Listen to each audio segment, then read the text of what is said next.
Bonjour, je m'appelle Silla, je suis conseillère en économie sociale familiale de formation, professionnelle de direction dans le médico-social et auteur, mais surtout maman.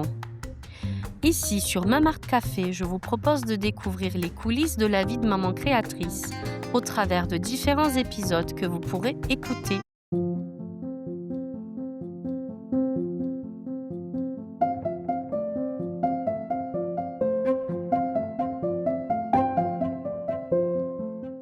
Bienvenue sur Mamart Café.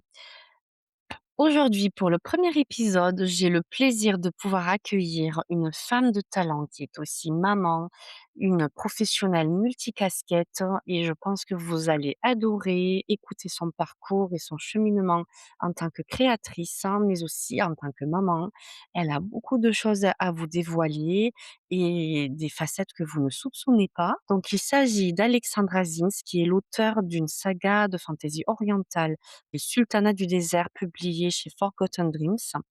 Elle aura l'occasion de vous présenter, tout ce qu'elle a fait en tant qu'autrice et créatrice, mais aussi tout ce qu'elle a fait avant de devenir auteure et tout ce qu'elle fait aussi parallèlement. Vous allez voir qu'elle a beaucoup, beaucoup de talent et c'est très inspirant.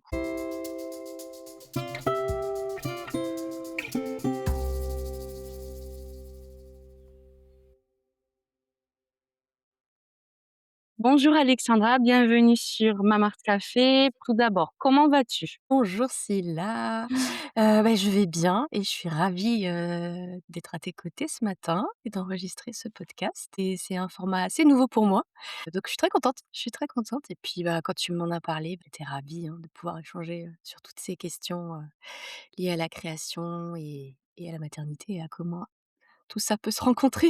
Oui, c'est une grande question et je pense qu'on se la pose toutes, hein. Oui. Heu, on a tous des parcours différents, des cheminements différents, des solutions différentes aussi, je pense, mais on se recoupe toutes, quoi, sur ces questions de maman, surtout lorsqu'on a cette casquette de créatrice, hein.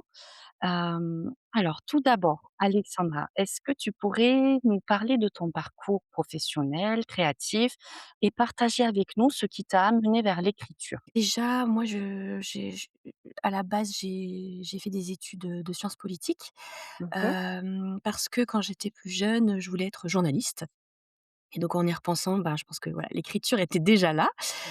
Donc j'ai intégré Sciences Po, à Strasbourg, l'IEP de Strasbourg, j'ai fait mes études, j'ai adoré ça. J'ai fait, des stages de journalisme que j'ai bien aimés, mais qui m'ont aussi fait réaliser que je voudrais pas être journaliste et à la fin de mon parcours scolaire, j'ai fait un doctorat. J'ai adoré écrire ma thèse. Voilà, je pense que l'écriture était encore là. Mais Mmh. après quand je suis devenue professeure, d'université, donc c'était une thèse de gestion de finances et quand je suis devenue, professeure, je me suis rendu compte qu'en fait enseigner la finance, c'était pas mon truc Mmh. et je me suis réorientée et donc je vivais à Casablanca à l'époque.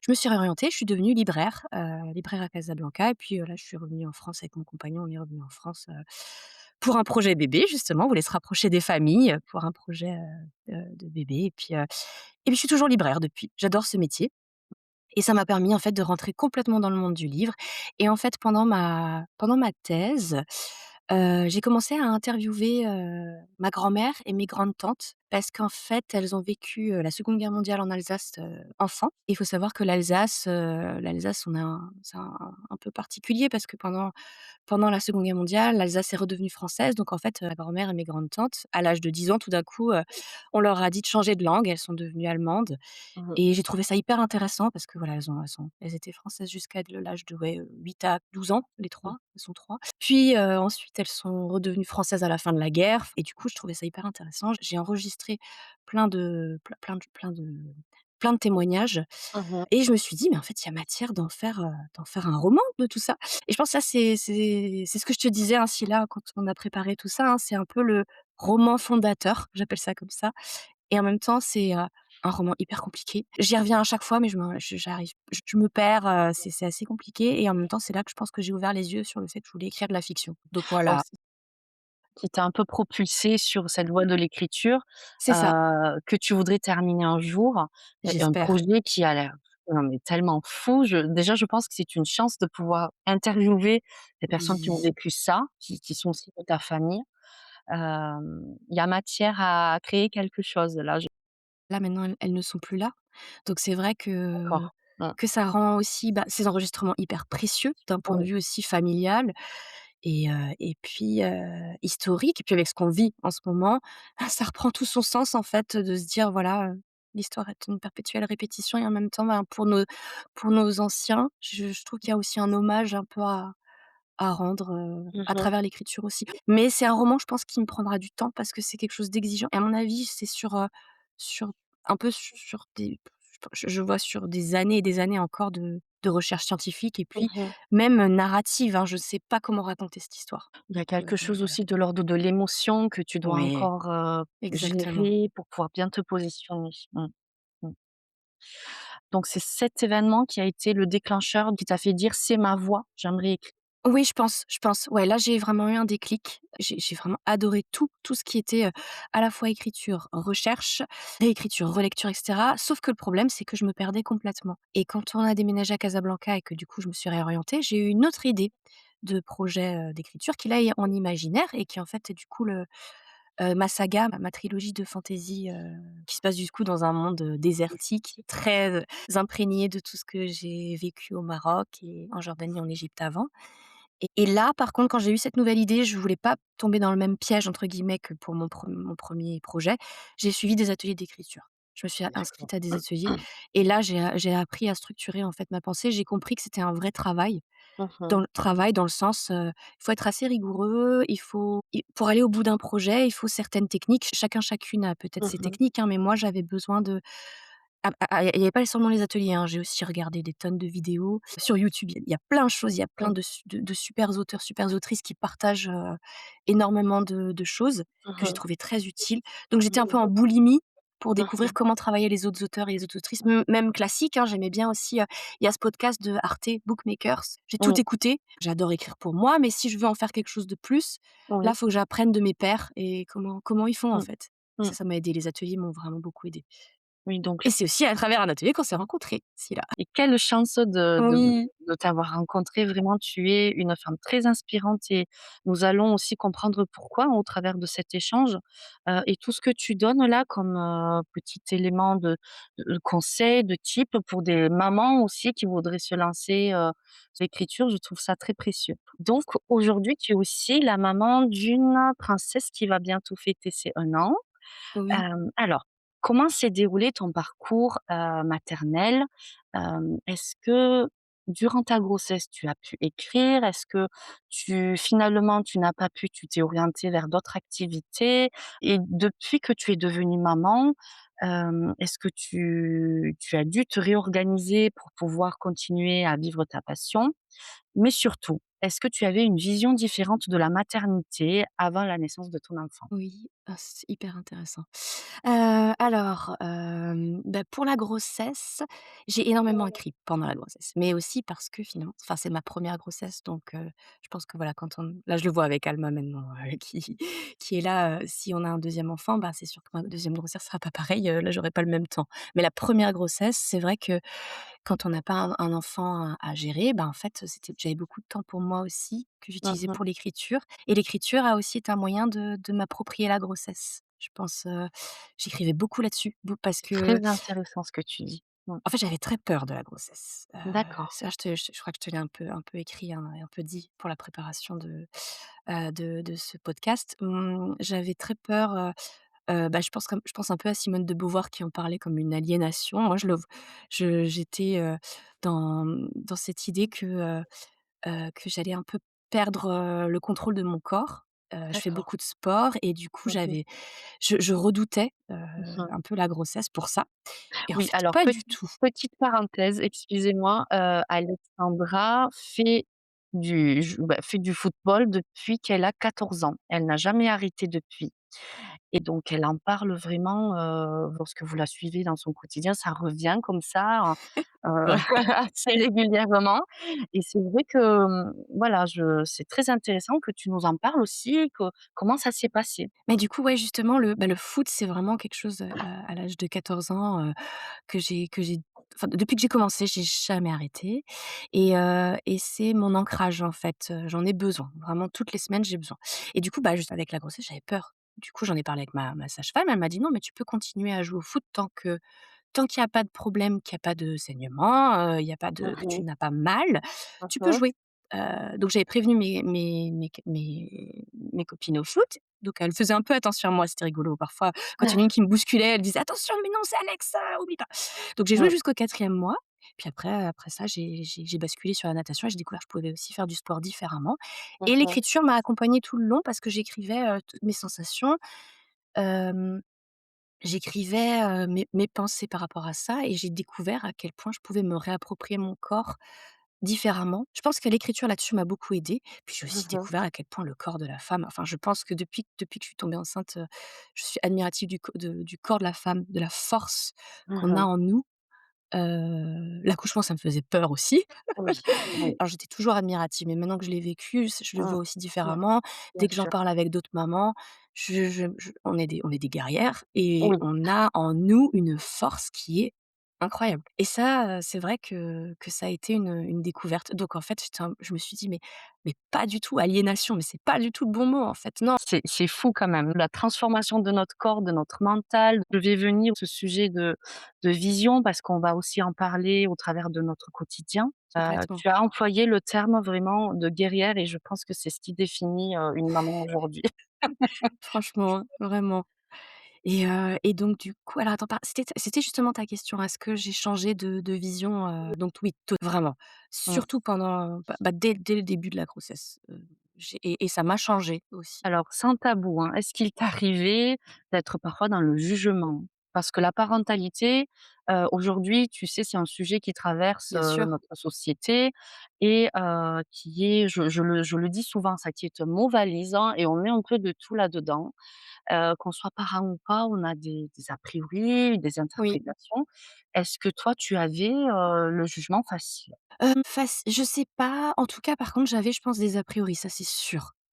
Notamment sur la grossesse et sur l'accouchement, et puis ouais après non si, si c'est vrai ce que je pense aussi, mais ça je pense c'est quelque chose qui s'est greffé parce que c'est un petit peu un côté, comment dire? Bah, pour revenir au foot aussi, en fait, quand j'étais petite, j'ai bien senti qu'être une femme, il y avait un côté, à un moment, quand j'étais petite, je voulais être un garçon carrément tellement, je Mmh. sentais qu'être un garçon, tout était plus facile. Je pouvais f parce qu'en fait, j'ai commencé le foot si tard, c'est parce que j'avais pas le droit au début, parce qu'en fait, à l'époque, ma maman le regrette beaucoup aujourd'hui, mais elle Mmh. l'associait beaucoup à un sport de garçon Mmh. et donc il y avait déjà ça et puis il y avait aussi, quand j'ai eu mes premières règles, j'ai pleuré, je me suis dit: «Vivement la ménopause». Enfin, je me suis dit: «Mais en fait, être une femme, c'est terrible» et en fait, quand j'étais bébé, je détestais les bébés, les poupons, avec lesquels on pouvait jouer. Je voulais jamais jouer avec ça. Moi, je voulais des Lego, je voulais des et je pense que du coup, ça a fait que moi, j'ai toujours eu un rapport un peu distant avec les bébés avant d'être maman.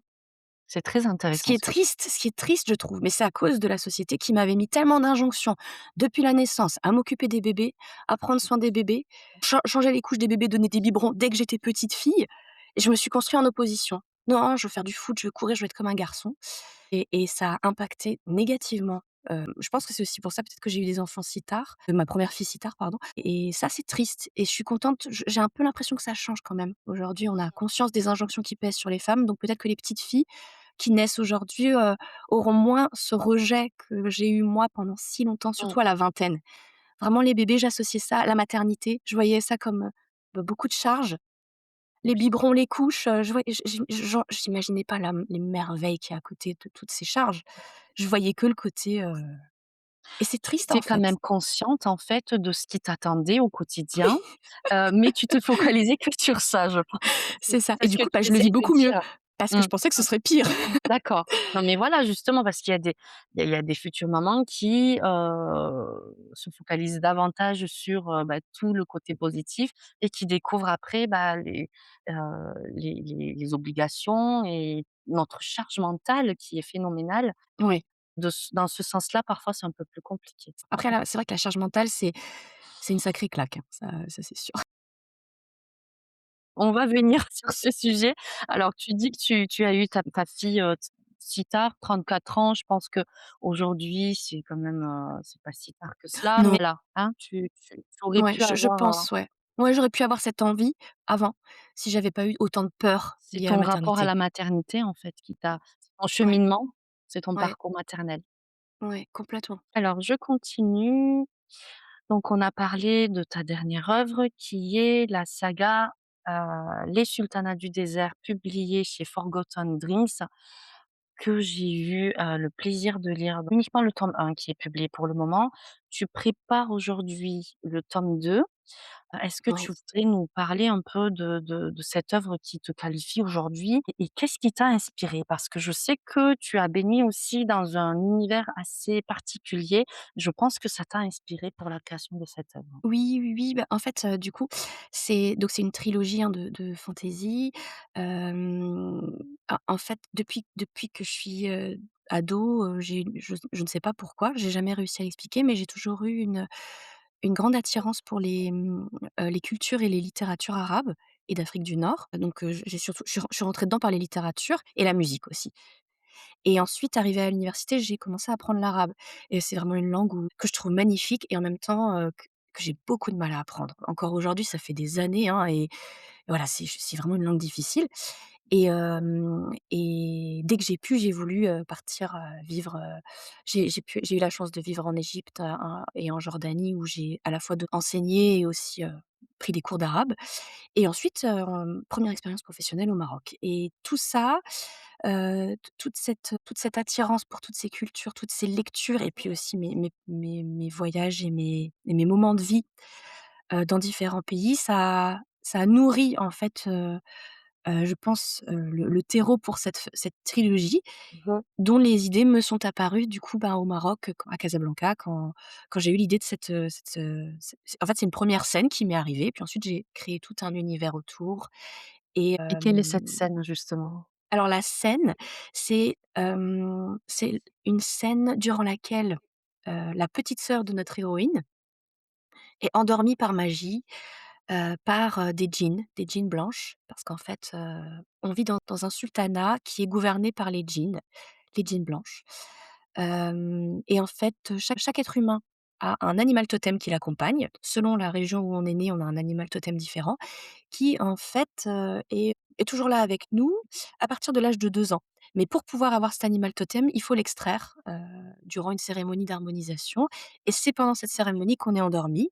Sauf qu'en fait, certains enfants ne se réveillent pas et ça va être le cas de la petite sœur de Zéphira qui est l'héroïne, hein et sa petite sœur donc ne se réveille pas durant la cérémonie.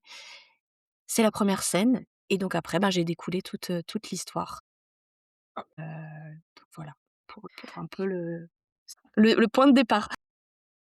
En lisant ton livre, en fait, je me suis toujours demandé d'où te venait aussi, cette envie d'écrire sur, cette relation de sœur. J'ai une petite sœur et ma petite sœur, c'est mon trésor. Ma maman me raconte alors moi je me rappelle pas, j'étais trop petite, mais elle m'a raconté que, quand j'ai su que j'allais avoir une petite sœur, je le racontais partout. J'avais presque 3 Mmh. ans et apparemment je disais au maître d'école, à la maternelle: «Je vais avoir une petite sœur, je vais avoir une petite sœur» et quand elle est née, et le maître a dit: «Ah voilà enfin cette fameuse petite sœur dont Alexandra parle tout le temps». Donc je m'en rappelle pas, mais ma Oh mère m'a là raconté là. ça et j'ai trouvé ça trop mignon et ça représente bien enfin on est très fusionnelles avec ma sœur. On est très Oui, différentes, oui. mais ça a toujours été, et avec ma maman aussi toutes les 3. Toutes les 3, on a un Mmh. lien très fort. En te lisant, même si c'est de la fiction, je pense que c'est aussi parce que je suis la grande sœur, hein, d'une tribu, Toi parce que nous aussi, sommes voilà. Ah, 4 d'une filles. tribu. Donc je me suis beaucoup, comment dire? Je me suis vue un peu dans Zéphira et Ouais. sa quête pour pouvoir sauver sa petite sœur, quoi. Mmh, mmh C'est un mh. livre vraiment à découvrir, une saga à découvrir, très, très bien écrite et l'objet livre est très beau. Vraiment n'hésitez pas et donc le tome 2 est en préparation? Oui, oui, il a pris du retard et bien du fait, de l'arrivée de ma fille, hein, du coup, Mmh. justement. Oui, Ouais, complètement. D'ailleurs, ça rejoint ta question précédente, hein. C'est vrai que pendant la grossesse, je travaillais aussi sur le tome 2, donc d'accord, sur les réécritures d'accord. et par contre, une fois l'arrivée, d'Alma, c'est vrai que j'ai là, par contre, Mmh. j'avais plus autant j'avais Mmh mh. énormément de temps juste avant Mmh. l'accouchement, Mmh. surtout le dernier mois, hein, où j'étais, du coup, à la maison et alors après, une fois l'arrivée, bah, là, c'était oh là Mmh. là, j'ai plus de temps du tout et alors Mmh. par contre, là, c'était pas facile. Mmh. Psychologiquement aussi, parce qu'il a fallu apprendre à accepter que je n'ai plus le même temps et ça, je trouve, c'était une des choses les plus difficiles, hein, honnêtement. Et je pense que c'est vraiment la question qui nous traverse, toutes. Comment continuer à créer alors que je veux vivre pleinement mon rôle de maman, mais Mmh, sans quitter, bah, cette passion qui m'anime et exactement. voilà, ne pas éteindre le feu, de l'écriture ou de l'illustration, voilà. Donc toi, du coup, je c'est un peu décousu, mais comme on attaque ce sujet, j'aimerais bien te questionner là-dessus. Est-ce que les frontières entre toutes tes casquettes, tes activités sont bien délimitées, connues et respectées? Ou bien est-ce que c'est un équilibre au quotidien que tu construis selon, bah, ce qui se présente à toi, chaque nouveau jour? Je pense que c'est plutôt, option B. Oui, alors on essaye d'avoir, Mmh. c'est vrai qu'on essaye, par exemple, j'ai repris le foot et c'est un point d'honneur, hein, avec mon compagnon parce que lui aussi fait du foot, on essaie d'avoir chacun notre moment foot, moment D'accord, sport, on peut dire, d'accord. hein. Donc ça aussi, c'est du coup, on doit se partager la garde, de la Mmh puce mh. et après il y a chacun nos carrières à intégrer là-dedans et puis, Mmh. l'écriture et c'est vrai que au au début, j'ai senti que l'écriture était ce qui était le plus facilement sacrifié. Hem, Parce que finalement, c'est «plus facile» entre guillemets Mmh. à Mmh. tu vois, un entraînement de foot, j'ai un horaire, Mmh. j'ai un engagement avec mes camarades, mon coach. Oui. Du coup, il Oui. y a un côté, je suis obligée. L'écriture, c'est un rendez-vous avec moi-même et du coup, c'est un peu celui que Mmh. j'ai le Mmh. plus de Mmh. mal à respecter et encore Mmh. aujourd'hui, bah, mon compagnon m'aide beaucoup là-dessus, hein. Il a dit: «Ouais, je trouve que tu écris moins, il faudrait qu'on trouve des solutions pour que tu aies plus de temps». Donc Mmh. on réfléchit encore Mmh. ensemble Mmh. à, comment faire pour que je me trouve des plages horaires, Mmh pour mh. pouvoir écrire. Qu'effectivement, c'est un enjeu, même si je sens que là, bah, là, elle va avoir 1 an, on commence à toucher quelque chose de Mmh on mh. commence à mettre en place quelque chose de qui me convient. Je vois que j'arrive à dégager de plus en plus de temps, Mmh mais mh. je pense que sur les 6 premiers mois, vraiment, au moins les 6 premiers mois, c'était très chaotique Mmh. et j'ai très peu Mmh mh. écrit. Tu dis qu'il faut aussi accepter, ça fait partie du processus et que l'acceptation Mmh. libère un peu, cette charge mentale Ouais, et la frustration, en fait, de ne pas pouvoir, ouais, produire. complètement. Donc ça a été aussi dans ton parcours maternel, ce changement de vision? Oui, vraiment. Le lâcher prise et accepter, mais ça c'était et ça je pense c'était nécessaire, mais je pense qu'il y a aussi enfin, c'est pas que lié à l'écriture, je pense que ce que ça m'a fait réfléchir à ça, je me suis dit: «Je pense aussi que, ben, notre ego doit Mmh mh. totalement changer». Le premier mois bon, il y a le postpartum aussi que je trouve qui a Mmh été la mh. période la plus difficile pour moi de la Mmh grossesse. mh. Mmh mh. Et en même temps, à l'intérieur, s'ajoute le fait qu'il y a ce petit être fragile dont il faut prendre soin avant tout le Mmh mh. reste. Écriture ou pas écriture, finalement, il y a ce passage, de du coup, je prends soin de ce petit être. C'est une évidence qui passe avant tout, mais du coup, bah, tout ce que je faisais avant, ben, j'ai moins de temps. J'ai moins de temps pour moi. Comment du coup gérer la frustration? Et après il y a une nouvelle émotion aussi que je pense que tu connais bien, c'est la culpabilité, décuplée parce que du coup, quand on fait pas quelque chose, on le regrette, on aurait bien aimé. Du Exactement. coup, on a une espèce de culpabilité vis-à-vis de son enfant aussi de se dire: «Mais je peux pas raisonner comme ça, il y a ma fille quand même, enfin, Mmh. Mmh. Mmh. Mmh. comment Mmh. j'ose penser comme ça? C'est Mmh. presque méchant pour ma fille». Mais non, en fait, c'est juste normal de parfois de Mmh. penser à soi et en fait accepter que j'ai une amie qui fait beaucoup de sport et avec qui j'en avais parlé, je lui ai dit: «Tu sais, quand je vais au foot, des fois j'ai un match et je laisse la petite toute une après-midi, je suis pas bien». Elle m'a dit: «Mais Alex, ça c'est normal, cette culpabilité-là, tu l'auras toujours» parce qu'elle a une grande fille maintenant qui rentre au collège et elle m'a dit: «Moi, ce que je vois, par contre, ce qui m'aide aujourd'hui, c'est qu'elle fait des marathons et quand elle va courir, maintenant sa fille, elle lui dit ce que ça l'inspire depuis qu'elle est petite de voir sa maman faire ça». Donc ça m'a aidée aussi de me dire: «Ben, en fait, je vais donner d'autres choses à ma fille. Je lui donne pas mon temps tout le temps, mais d'autres clés pour plus tard». C'est tellement inspirant ce que tu dis. En quelque sorte, tu prends soin de toi, aujourd'hui pour être un bon modèle et tout est question d'équilibre en fait, de voilà, ne pas être trop dans la culpabilité, de pouvoir profiter pleinement du temps que tu te donnes à toi, toujours en ayant en tête que tu es responsable de cet être. Voilà, c'est un équilibre, je pense, qu'on essaye de fragile, Complètement. qu'on Ouais. essaye de créer toutes. C'est ça et puis, même en étant c'est un équilibre concret, mais même avec les meilleures intentions, parfois la culpabilité elle est là quand même. Le manque, des fois, Mmh. juste on se dit: «Mince, je préférerais être avec elle» et en même temps, enfin voilà, il y a tous les voilà, il y a tout. toutes les bonnes intentions, mais les émotions, elles sont là quand même, hein. D'où le lâcher prise aussi, enfin, faut les accepter, les c'est peut-être l'exercice le plus difficile. Et du coup, est-ce que tu as les conseils que tu pourrais donner pour mieux gérer ces périodes de frustration? Qu'est-ce qui t'a amené justement dans l'acceptation et ce changement de vision? Comment il a opéré chez Je pense qu'il m'a beaucoup aidée, c'est mon compagnon déjà, qui a beaucoup écouté et beaucoup été là pour, m'aider aussi à gérer mes émotions et aussi à voir comment gérer différemment le temps. toi? En parler avec d'autres mamans, avec toi, avec, du coup, ben, Anne, l'amie, sportive dont je parlais, Mmh mh. dans mes sphères du coup, de où on partage des par exemple des passions communes, finalement Mmh. voir comment d'où ce podcast que je trouve Oui. génial en fait, partager en fait avec des personnes qui ont un peu aussi les mêmes passions, puis mais Mmh des fois mh. parfois avec des copines, des mamans aussi qui ont pas forcément du tout les mêmes centres d'intérêt. Mmh mh. Vraiment en fait, ouais, parler et oser se dire les choses qui vont moins bien, je dirais. Mmh mh.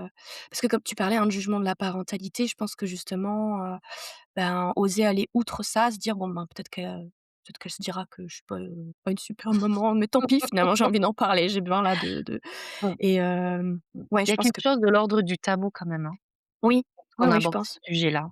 Oui, On oui. n'ose pas dire ce qui nous traverse la tête et on a toujours cette question: «Qu'est-ce qu'elle va penser de moi finalement?» Mmh, mmh. C'est vrai, c'est vrai et ça, en même temps, je suis reconnaissante de l'époque à laquelle on vit parce que c'est vrai que moi, en tout cas, j'ai été très bien accompagnée durant, la période du postpartum aussi. Ma sage-femme était très attentive. Elle a souvent répété à quel point il fallait pas le sous-estimer, tout ce qu'on ressent, cette explosion d'émotions et d'hormones, et c'est vrai que avant l'accouchement, je me disais: «Bon allez, ça va le faire le postpartum». Oh, mais non, c'était non, non et Au ah ça bout bah, tu parles de jugement, peut-être qu'il y avait un peu de ça. Moi, je me disais: «Mais non, mais moi, je suis mmh, costaud, ça va le mmh, faire, mmh, pourquoi mmh, ça n'irait pas? La grossesse s'est mmh, très bien passée». mmh, Et non, je me le suis pris en pleine figure et ça a été, bah, des disputes avec mon compagnon, ça a été des crises de larmes, ça a mmh été, mh. ma maman, ma sœur qui m'ont vue en pleurs des fois, en me disant: «Mais qu'est-ce que tu as Alex? Regarde, ta fille est en super santé, Mmh, pourquoi tu te mets dans cet mmh, état?» Et moi je mmh, dis: «Je sais mmh. pas». Donc voilà, Mais c'est ça nous dépasse, on peut même pas imaginer ce qui nous attend, et puis non, chaque femme le vit différemment et tu as abordé aussi un sujet très, très important, le soutien du conjoint, voilà, de la personne qui est là aussi dans cette parentalité qu'on partage. oui, Heu, le soutien déjà, dans notre rôle de maman, mais aussi par rapport à cette passion qui doit vivre. Donc, tu je pense que c'est une question, fondamentale de recherche d'équilibre.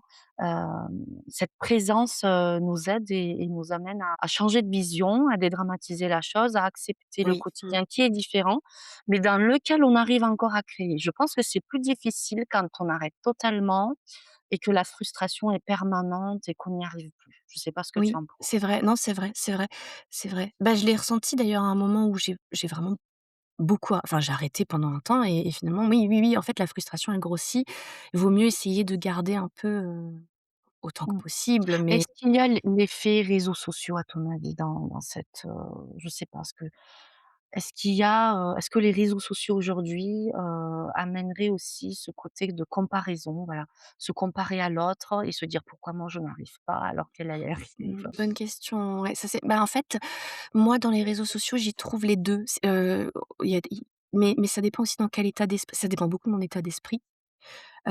Justement, si je doute, si je vais pas très bien, c'est là où les réseaux sociaux, effectivement, me font beaucoup de mal et Mmh où je vais mh. voir beaucoup les comparaisons et puis on va pas Mmh se mentir, hein, elles existent, c'est humain et du coup, les mh. réseaux sociaux, comment dire? Je trouve ils amplifient ça Mmh et mh. en même temps, j'ai aussi les réseaux sociaux m'ont beaucoup aidée à je découvre des pages, en fait, justement de partage aussi de ce qui n'est pas facile dans la création, ce qui n'est pas facile dans la parentalité. Hem, je parlais, hein, tout à l'heure du fait que sur YouTube, j'avais découvert beaucoup d'autrices, et d'auteurs qui partageaient leurs conseils. Donc moi, j'ai l'impression, en tout cas de mon expérience, que c'est plus une question de dans quel mood, dans quel mois, dans quel état d'humeur je suis quand je consomme les réseaux sociaux. Mmh mh. Parce qu'ils peuvent facilement effectivement basculer dans quelque chose qui va me faire du mal si je suis déjà pas très bien, en Mmh. doute et ça, bah, pendant le postpartum, c'était typique. J'étais facilement à fleur de peau, pas bien. Donc je pense que là, à ce moment-là, bah, j'ai coupé. Mmh J'avoue, mh. là, j'ai coupé. Mmh. Parce que là, j'ai Donc senti ouais, que il y a une prise de conscience qui a opéré lentement mais sûrement et mmh, aujourd'hui tu es consciente en fait de que c'est lié à ton état et que tu arrives à prendre un peu plus de distance là-dessus et voir le côté positif, c'est ça, c'est ça. Autant que possible, hein. autant que Après, il possible. y a des fois où ça nous retombe dessus et voilà, on voit bien les réussites, on se réjouit pour les réussites, mais quand on n'est pas bien et qu'on doute, Mmh. on n'est pas bien, hein. C'est Mmh. je vais pas mentir, hein, ça me le fait aussi, hein. Humain avant tout, Ouais, c'est ce complètement, qu'on pourrait dire. complètement. Puis des fois, il y a aussi ce côté, je me dis: «Mais il y en a certaines, mais comment elles font pour faire tout ça?» Je me dis: «Mais c'est pas possible, mais elles ont des journées de 50 heures, elles dorment pas, enfin, Mmh, c'est vrai mmh, que mmh, c'est mmh. peut-être ça aussi la comparaison, mais accepter, encore une fois, c'est un lâcher prise, accepter qu'on n'est pas capable des mêmes choses. Moi, c'est vrai que, bah, je suis très lente dans ma réécriture, dans mon écriture et aujourd'hui, je le vis mieux, mais il y en a qui sont prolifiques ou qui sont très efficaces aussi. Je pense dans leur premier jet est déjà très, très bon, je sais pas, mais en tout Mmh. cas, faut l'accepter. Les mêmes techniques, le rapport à Non, l'écriture, ouais, le mmh, contexte, et c'est vrai que, parfois on l'oublie. Tu as raison. Alors je vais revenir du coup sur ton parcours, de maman, heu, en lien avec, à l'écriture. Est-ce que la parentalité amène, de l'inspiration? Ton quotidien est une source d'inspiration? oui, complètement. Bah, je te l'ai dit, hein, en fait, quand juste un peu avant la naissance d'Alma, j'ai sorti un carnet vierge et j'ai commencé à lui écrire. J'ai trouvé ça tellement beau en lisant ce que tu m'as écrit. C'est vrai. Mmh, mmh, vraiment. Et c'est ton carnet que c'est un carnet que tu as créé avant la naissance, que tu alimentes encore aujourd'hui? Oui, que en fait, je lui écris. Enfin, parfois je lui écris au-dessus, parfois je lui écris au elle. Enfin, mais ça la concerne elle, c'est des pensées, c'est des poèmes, c'est je sais pas si je lui donnerai un jour ce carnet, mais en tout cas, c'est un peu, c'est des fulgurances. Par contre, c'est vraiment des fulgurances. C'est comme ça me vient, tout de suite, je prends mon carnet, je l'écris et si j'ai pas le carnet, que je suis au travail, je prends mon portable, j'ai une note et le soir, je vais la rajouter dedans et c'est du brut, quoi. C'est Mmh vraiment des mh. émotions, des sensations Mmh mh. et du coup, c'est forcément beaucoup lié à la maternité Oui. aussi et à ma nouvelle, ce que je découvre, en fait. Je lui parle aussi de ce que je découvre en devenant maman, de ce qu'elle m'apporte, hem, de ce qu'elle m'a apporté, en fait. Elle m'a fait naître, aussi en tant que nouvelle femme et ça, je lui en parle, en fait, dans le carnet et heu et ouais, donc du coup, ça a complètement changé aussi mon écriture parce que moi, à la base, j'écris beaucoup, beaucoup et là, on est sur du ouais, de la pensée, de la fulgurance, des petites phrases, des petits poèmes, ce que je faisais jamais avant. J'écrivais pas de poésie avant. C'est tellement émouvant de t'écouter dire cela. En fait, c'est ce carnet, c'est un lien de cœur à cœur, qui te traverse en filigrane, dans ton quotidien et qui te ramène à ton rôle de maman, heu, tout en étant en lien avec ta passion pour l'écriture. C'est Oui. formidable. Je pense que de pouvoir continuer à le faire, il faudrait que tu le fasses et je pense que c'est une richesse pour ta fille, hein. Bah, ça m'émeut là d'en parler parce que c'est vrai que c'est un carnet, très je pense que c'est les choses les plus personnelles que je puisse écrire, même si Mmh j'ai mh. un journal aussi que je tiens. Mais mais j'ai écrit encore quelque chose hier soir, hein, en la couchant et en la regardant dans son lit. Il y a à nouveau une idée qui enfin un truc qui m'est venu, je l'ai écrit. Mmh. Il y a beaucoup de choses qui se passent, et puis parfois j'écris juste des choses, tu vois, par exemple, sa première dent, j'ai mis: «Ah bah, aujourd'hui tu as eu ta première dent». Puis voilà, ça va juste être ça la petite phrase dans le carnet, mais C'est voilà, quand même un c'est événement marquant de sa vie et de ta vie aussi, et le de la moment mienne aussi. où Ouais, c'est très, c'est très ça. beau, c'est très beau. Tu m'as dit aussi écrire pardon, tenir un journaling. Heu, Oui. est-ce que c'est un lien aussi avec ton rôle de maman? C'est Alors ça, en fait, c'est vraiment quelque chose que je fais depuis, je sais pas quand j'ai commencé à j'ai plein de carnets où j'écris ce que je pense, que je vis au quotidien, ce que l'actualité m'inspire, mes problèmes, enfin j'écris tout dans ce carnet d'accord, là, c'est un et peu plus personnel peut-être. ouais, vraiment, ouais. Il y a vraiment de tout, tout et n'importe Mmh quoi. mh. Je le relis même pas. Mmh mh. Alors ça m'arrive parfois à la fin si j'aime bien faire ça peut-être au soit à la fin de l'année, soit au début de la nouvelle année, vite fait regarder deux trois pages D'accord. et me dire: «Ah oui, il y avait ça», Mmh. voilà. Un petit Mmh. côté, Déversoir. rétrospective. Ouais, mais par contre ça ouais, c'est vraiment un côté ouais, c'est vrai, complètement Mmh. et celui-là par contre, ben, autant il était vraiment quotidien avant, je m'y mettais avant de commencer à écrire, mon projet en cours. Donc le ma ouais, par exemple, tu vois, un matin, je fais un peu de l'écriture automatique dans ce carnet, j'écris tout ce qui me passe par la tête et cetera et après je vais travailler. Là, tu enchaînes sur ta journée type d'écriture. Je voulais te demander comment ça Oui, se passe. Est-ce que tu as des rituels, des techniques? Comment ça se passe aujourd'hui, en tant qu'écrivaine? Qu'est-ce que tu fais quand tu te réveilles? Quand tu as une journée d'écriture? c'est une super question parce qu'en plus elle s'intègre tellement dans ton podcast parce qu'en fait, avant j'avais une journée type et aujourd'hui je n'en ai plus. D'accord. Depuis que je suis maman, j'ai plus de journée type. En fait, avant c'était vraiment ça, c'était j'ai toujours ma petite boisson chaude. Bon ça a pas changé. Ma boisson chaude et puis mon petit journaling, j'écris dedans et après seulement une fois que j'ai un peu nettoyé tout, je bascule sur, le projet d'écriture. Donc, je sais pas moi, un quart d'heure, 20 minutes, 30 minutes. Je je commençais j c'est avant, ça c'était avant. Mmh Je mh. commençais par, me mettre dans l'écriture, ça passait par, écrire, tout ce que je veux. Parfois je lisais aussi un peu Mmh les mh. nouvelles, le journal ou alors, mon roman en cours. Mais ça, c'est parce que j'avais du temps aussi. Donc Mmh j'avais mh. ce temps de me mettre dedans. Aujourd'hui, j'ai plus le temps. Dès que j'ai le temps, j'ouvre mon projet en cours. Mmh. Je prends même plus le temps de faire du journaling. Donc en fait, ce Mmh. journal, c'est un peu ce qui a été sacrifié parce que j'ai Mmh. beaucoup moins de temps. Donc j'écris dedans vraiment beaucoup plus quand c'est une urgence. Du coup, ça c'est intéressant aussi, hein, ça il change de format. Mmh. Mais aujourd'hui, j'ai plus de, ouais, j'ai plus le temps pour des petits rituels pour l'instant. Mmh. Pour l'instant, je peux pas me le permettre. Mmh Dès mh. que j'ai du temps pour écrire, faut que je sois un peu efficace, donc faut que je me mette dans le projet et Donc dès que tu trouves cette bulle, d'écriture, tu fonces en te disant, voilà, c'est très précieux, j'ai plus le oui, temps comme avant j'ai et plus le temps comme avant, faut il que je faut sois que je efficace. sois un peu plus performante. Et ça et là, par contre, je suis encore un peu frustrée parce que c'est vrai que j'aimais bien aussi. Je trouve que, en tout cas moi, en tant que moi, la création, j'aime bien aussi, la lenteur. J'aime bien Mmh. pouvoir, la laisser arriver. J'aime moins l'urgence pour créer. Oui. Mmh. Après, peut-être que ça donnera des choses intéressantes aussi et puis c'est une période de la vie aussi, enfin, mais mais oui, là-dessus, j'apprends encore à gérer la frustration d'avoir Mmh. moins de temps. J'aimerais bien encore avoir ce rituel, mais je l'ai plus. C'est ton plaisir et tes tendres. Je pense que vraiment les auditrices qui découvrent tout cela, ne se doutaient pas de tout ce qu'on est en train de dire et ni les autrices, je pense que ça leur parle, totalement. Heu, J'ai hâte de savoir aussi elles, comment elles se retrouvent là-dedans, enfin oui, totalement. Moi aussi. Alors, on va passer au rapport au public.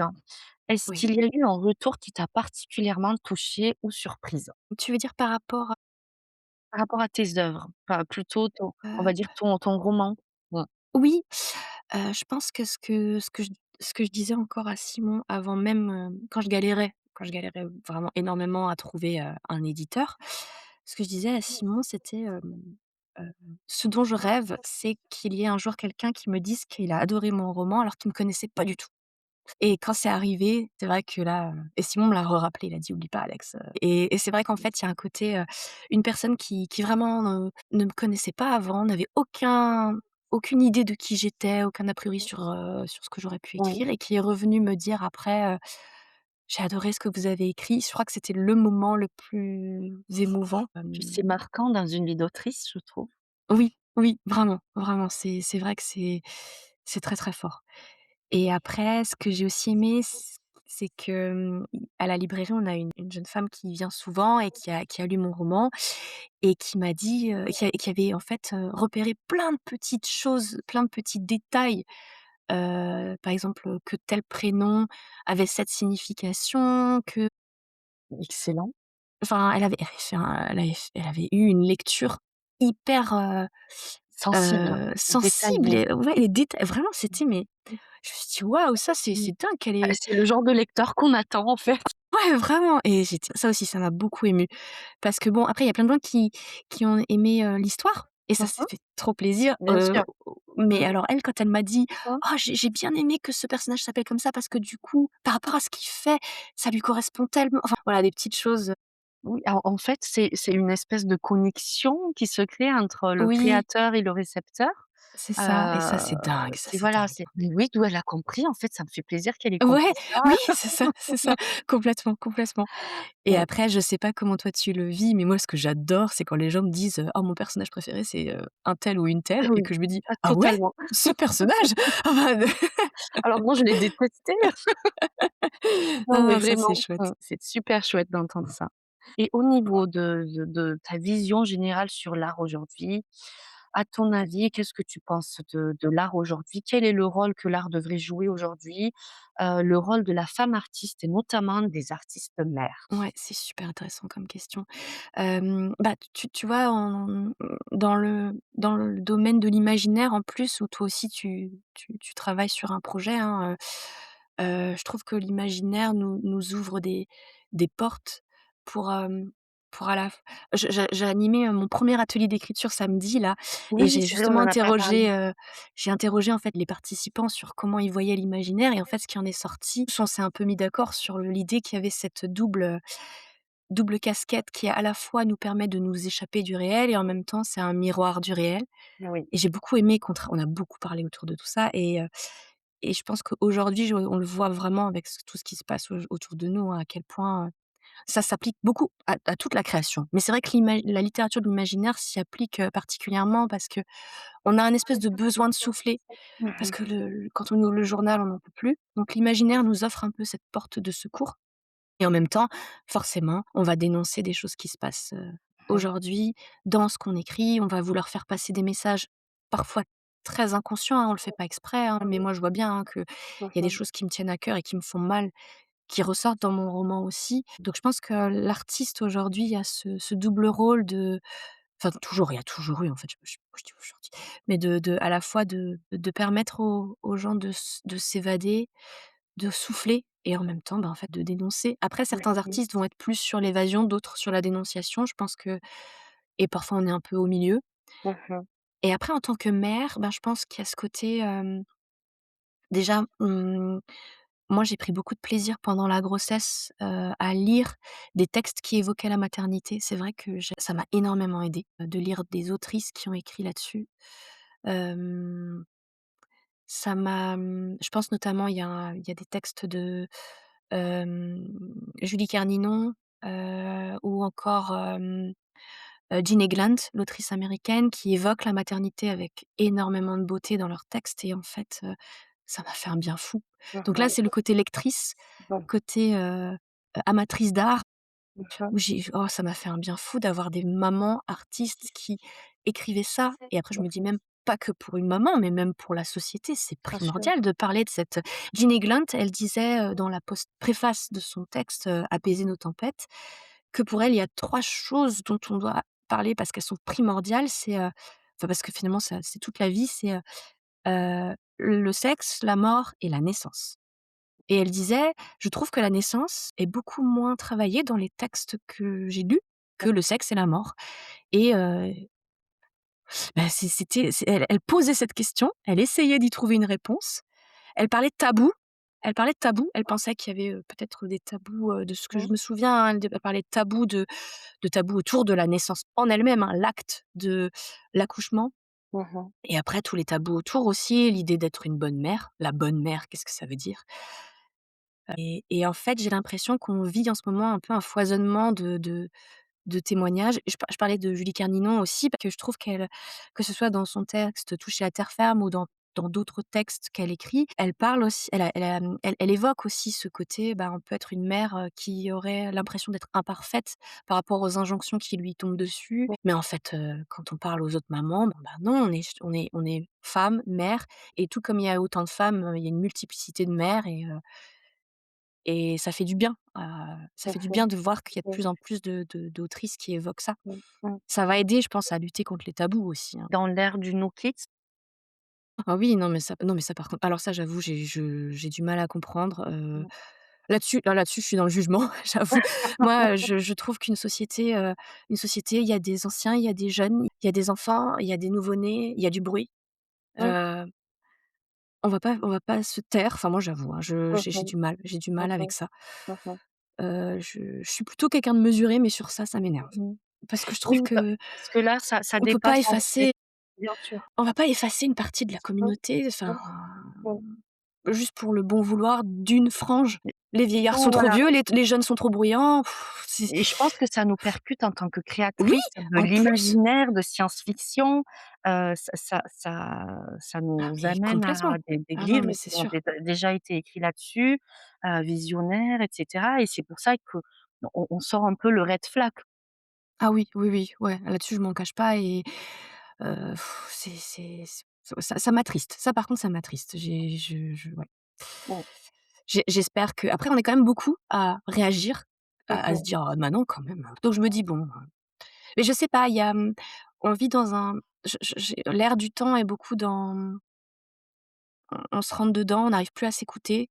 Donc j'espère qu'on va passer un peu cette période. J'ai vraim Mmh. C'est un peu ce que je ressens là depuis quelque temps, j'ai l'impression qu'on n'arrive plus à se parler, Mmh. que, ouais, qu'il y a des clivages et que Mmh. la frontière est telle qu'on n'arrive plus à traverser la frontière de Mmh l'autre. mh. Donc ça, Mmh. j'espère que ça va changer Mmh mh. et les enfants, j'en suis persuadée, peuvent nous aider. Mmh. Moi, quand je vois, comment ils alors elle est encore trop petite Alma, j'ai pas encore cette période du pourquoi ou du non ou de Mmh. elle est pas encore là-dedans, mais je pense qu'elle va me faire un bien fou pour ça.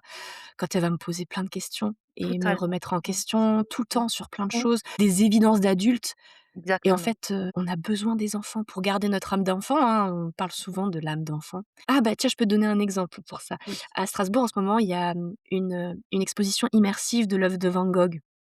Et c'est totalement compatible avec les bébés et les enfants parce qu'en fait, à un moment, tu es dans une pièce où sur tous les murs, ils projettent les tournesols et toutes les œuvres de Van Gogh, c'est absolument D'accord. magnifique et en même temps, il y a de la musique Mmh. et donc j'ai posé, Alma sur le sol, elle était toute contente, elle essayait d'attraper les Mmh. tournesols et puis autour, il y avait un petit garçon qui dansait et qui essayait d'attraper les tournesols et cette image, je l'ai enregistrée dans ma tête et j'aurais aimé le filmer.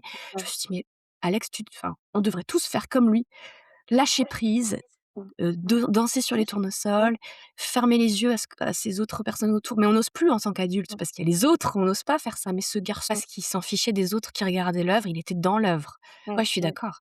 Mmh. D'où le fait que les enfants, ils ont des choses à nous apprendre, Mmh. toujours. J'enchaîne du coup sur, tes projets. Alors sur quoi travailles-tu actuellement? Et est-ce que tu as des projets en collaboration ou en solo à venir que tu peux déjà nous parler?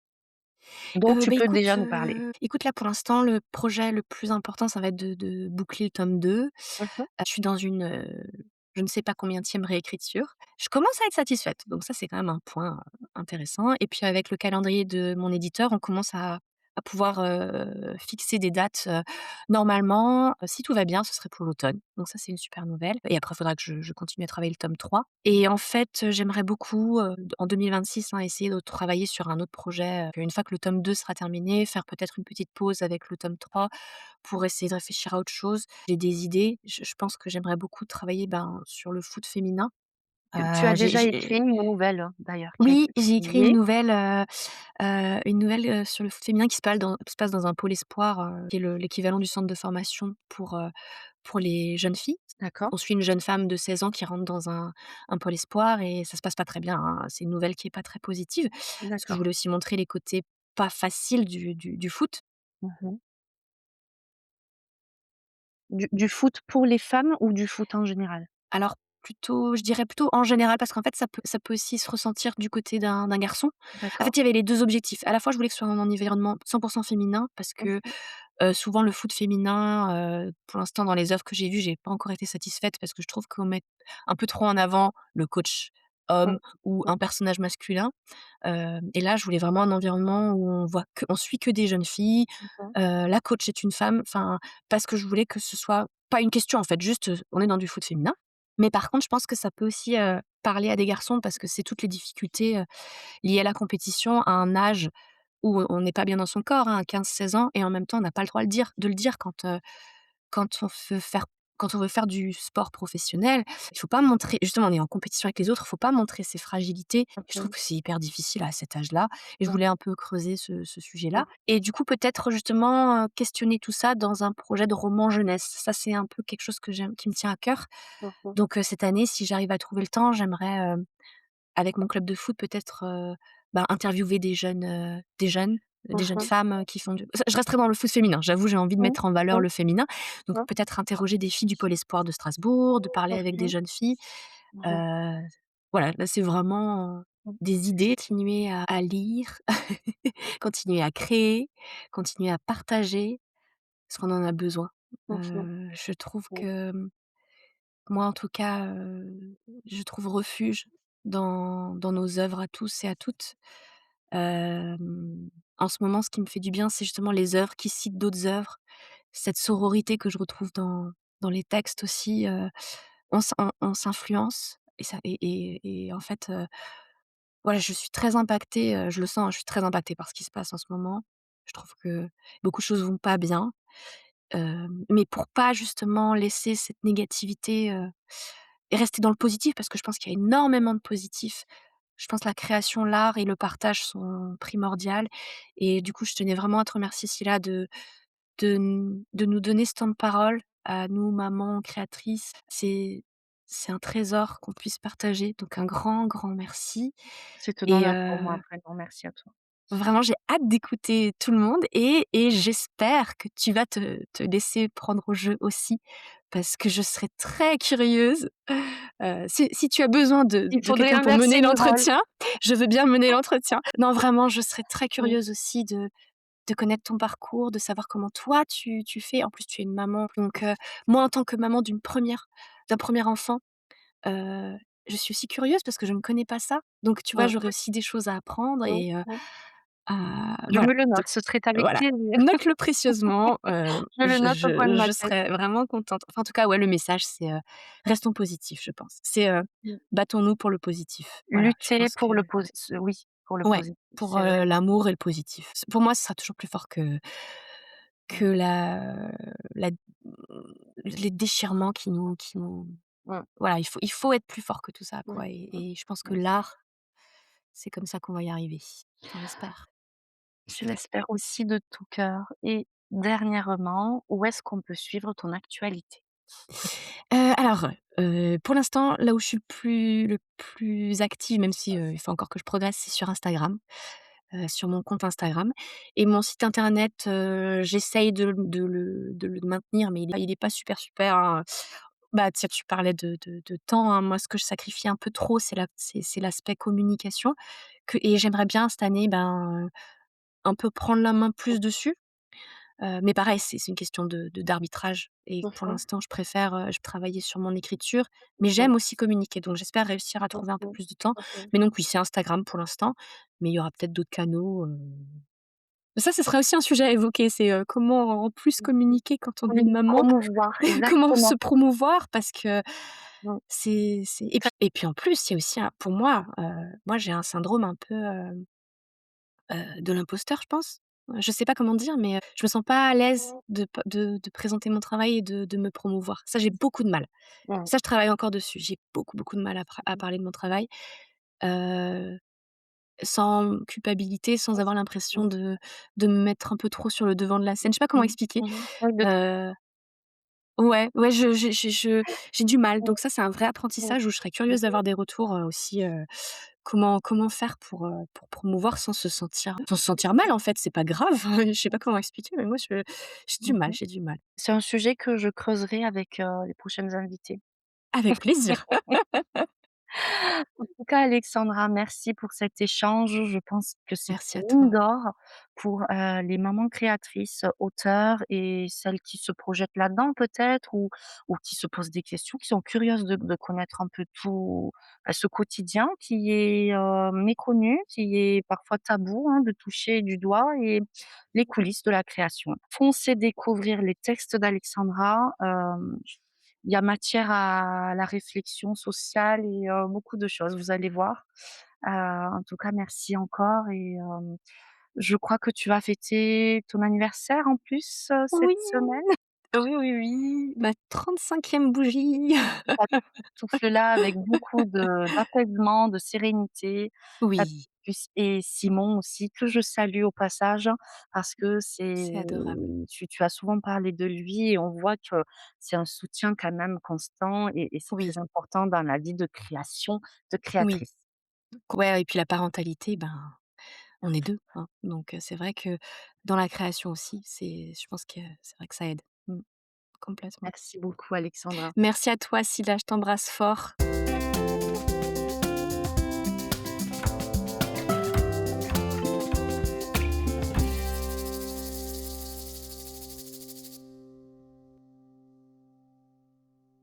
C'était Mamart Café avec Alexandra Zins. Animé et dirigé par Sila Yildirim Khan Karaka. Merci pour votre écoute.